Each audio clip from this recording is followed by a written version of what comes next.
As the world watched new protests erupt in Hong Kong against a national security law introduced by Beijing, the UK and Taiwan have both offered assistance to Hong Kongers that wish to leave. The new law punishes crimes of secession, subversion, terrorism and collusion with foreign forces with up to life in prison.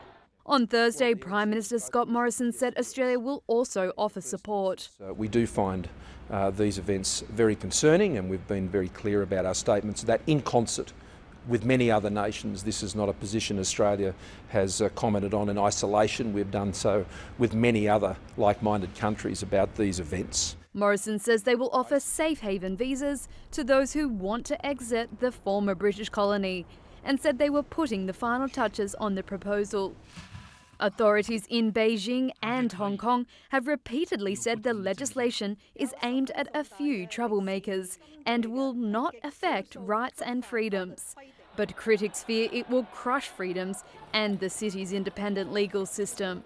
The law has also drawn international outcry from the United States and the European Union, who have warned of serious consequences over the law.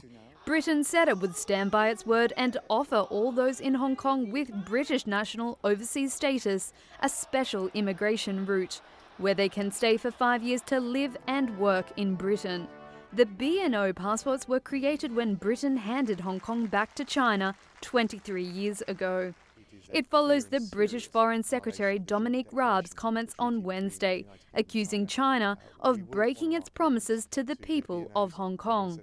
Britain and Canada also updated their travel advisories for Hong Kong yesterday, saying there was an increased risk of detention. Speaking in Parliament, British Prime Minister Boris Johnson said, "The enactment and imposition of this national security law constitutes a clear and serious breach of the Sino-British Joint Declaration." Hong Kong police arrested more than 300 people on Wednesday, the first day the law was in effect, as protesters turned out in the thousands calling for freedom.